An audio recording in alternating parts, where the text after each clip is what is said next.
The camp, it looks like a school made of red bricks, a very vast area. We had guards around us all the time.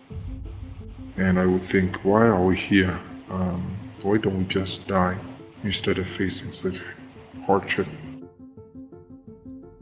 The voice that you've just heard belongs to an interpreter who's translating an interview with a man who says he was detained in an internment camp in Xinjiang.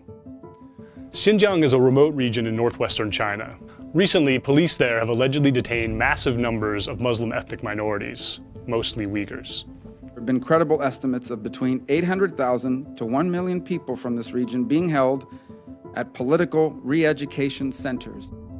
A Wall Street Journal investigation indicates that people were taken to these camps against their will, without any kind of due process.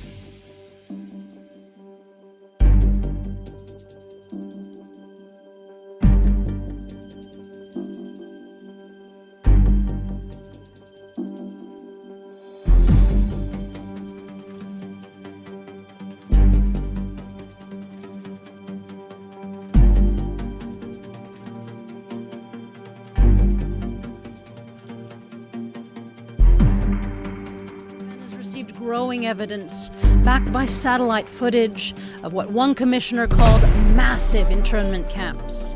In addition to the 1 million detained, another 2 million are thought to be in coercive re-education programs to push them to abandon their Muslim faith and heritage. Specialists on the area say there could be up to 1,200 camps, and the criteria for detention remains opaque.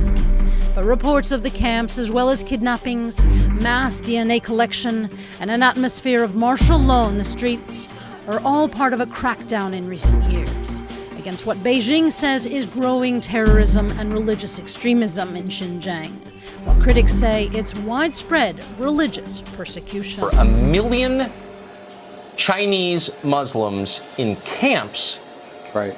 because the Chinese government cracks down on them because of their religion. Why, A, is that true? And B, why don't we hear more about it?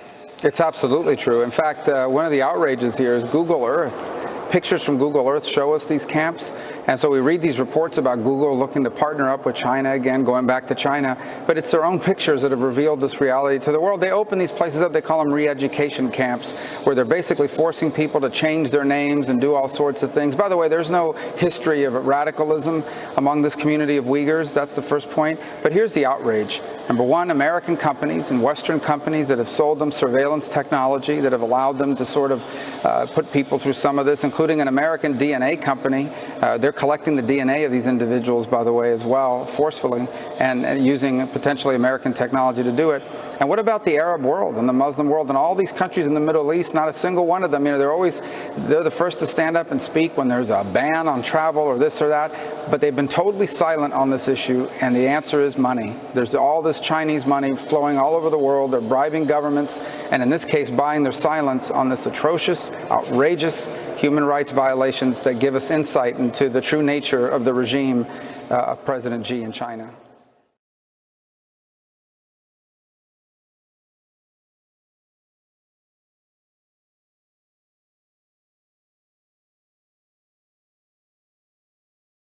Inside, people are being forced to embrace Communist Party propaganda. We would get up at 5, we would do a lot of learning, and we would sing songs for 2 hours during the day, sometimes 3 or 4 hours.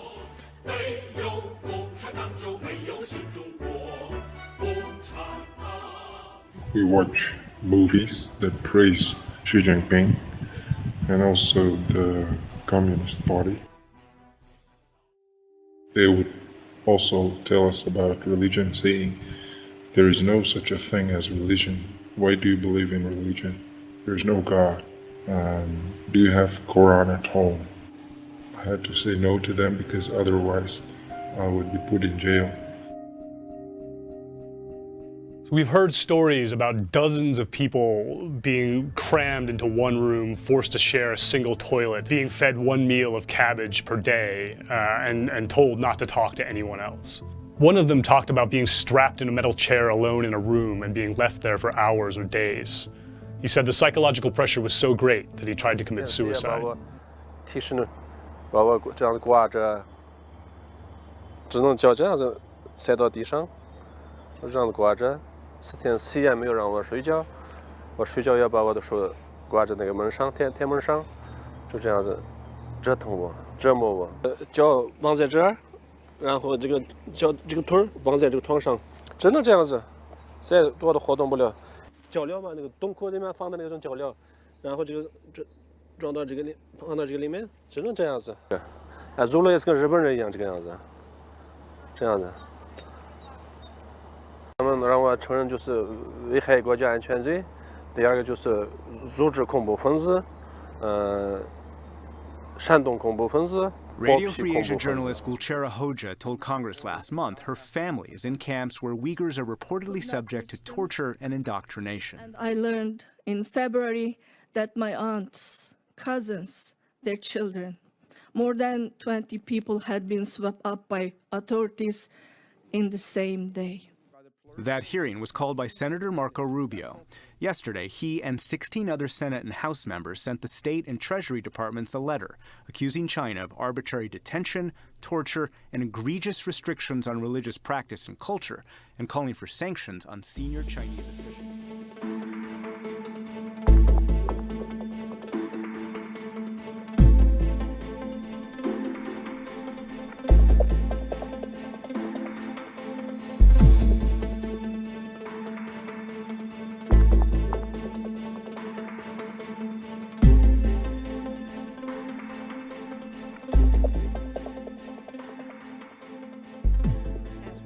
Earlier, the Chinese government objected today to a call by some U.S. members of Congress to levy sanctions on Beijing for its treatment of the Uyghur ethnic group, who live mainly in Western China. As Nick Schifrin reports, advocates for that Muslim minority say Uyghurs are now being rounded up by the hundreds of thousands. In China's Xinjiang province, to be a Uyghur Muslim is to be accused of having a contagious disease. Muslims from Xinjiang to Beijing have long complained of state suppression, but now they say Chinese repression is stronger than ever.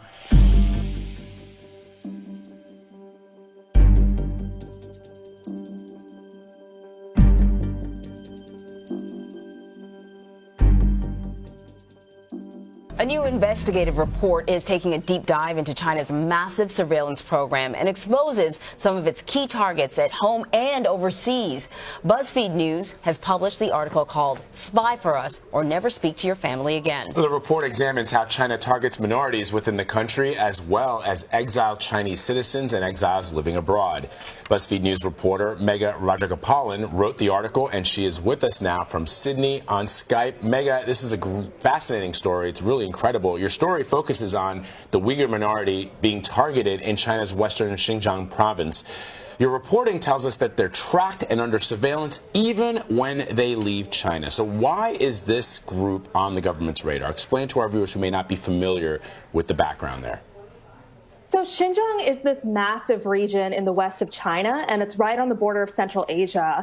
And about half the population there is this minority group called the Uyghurs, and they're a Muslim ethnic minority group that lived in China for hundreds of years. And the government sort of fears that they're going to be part of, a separatist threat. They fear terrorist attacks originating from extremist groups from this minority region. In the past, China has dealt with terrorist attacks that they've blamed on Uyghur militants. And there are credible reports of Uyghurs going to fight with extremist groups in Iraq and Syria. But by and large, what we're seeing here is the collective punishment of literally millions of ethnic minorities in China for the actions of a small handful. And that's taking place both, as you said, within Xinjiang and when they migrate overseas. Explain how the state of China's surveillance technology has changed and how it will look in the future. Yeah, I think what we're seeing in Xinjiang is the rise of this kind of new form of techno-authoritarianism. So what they're doing is they're combining really heavy-handed human policing. So things like grid-style policing, which basically means you place, police units, little police kiosks and mobile police vans all over a city, in different increments, combined with these things like DNA databases, iris scans, facial recognition technology, literally everywhere in the city, at checkpoints on highways, before you fill up at a petrol station, even airport-style security, before you go to places like shopping malls and kindergartens. It's just a really, really pervasive surveillance state. When we went to Xinjiang last year, we found one of these camps just south of the city of Kashgar.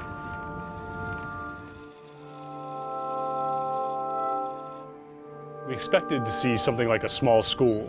Instead, what we found had the look and scale of a full-size prison. Some of the walls were half-built, which made it clear that they were planning to expand the facility. Satellite imagery and information collected by a researcher in Canada indicate that the camp has recently undergone major construction. Just like this one, a number of other camps appear to have been massively expanded. And several similar facilities have been built from scratch in the desert. Internment camps are associated with some of the worst episodes in human history. It's striking to think that this kind of mass incarceration of a religious minority might be happening again in 2018. These are crazy things. Things that we've read about that used to happen thousands of years ago, or things that happen under these regimes in a science fiction novel. So I have to stand up. So I cannot give up.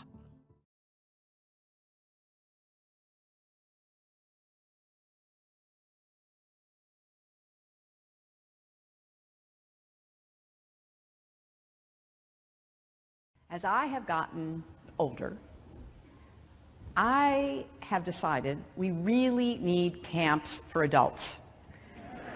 And we need the kind of camps that you all run. I mean, under the provisions, would it be possible that an American citizen then could be declared an enemy combatant and sent to Guantanamo Bay and detained indefinitely? I think that as long as that individual, no matter who they are, if they pose a threat to the security of the United States of America, should not be allowed to continue that threat. Let the indefinite detention and torture begin. It hasn't even been a month since President Obama signed the controversial bill into law, and we are now seeing it become a reality.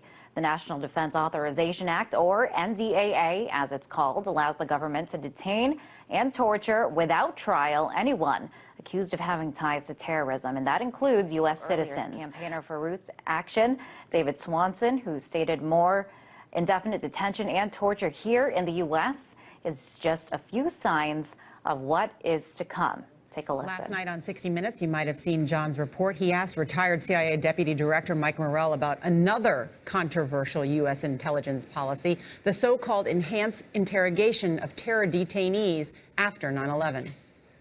Let me read you a list of some of the techniques that were used by the CIA to get information: waterboarding, hitting, bouncing suspects off walls, confining them in small spaces, loud music, sleep deprivation, nudity, keeping suspects in physical stress positions. If these were Americans being held overseas by a foreign power, would we have called that torture? And I actually, John, want to challenge you on the word torture. My officers carried out the guidance that was provided to them in both administrations. We're ineffective. During one of the debates, they asked Lying Ted about waterboarding, and he didn't want to answer because it was a very, it was a question. What do you think about waterboarding?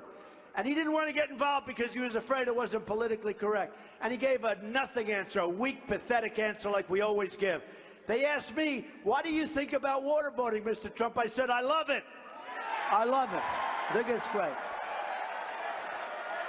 And I said, the only thing is we should make it much tougher than waterboarding. And if you don't think it works, folks, senior military leaders and distinguished guests, thank you all for being here as we prepare to sign something that is extremely important, the National Defense Authorization Act. We're signing it into law.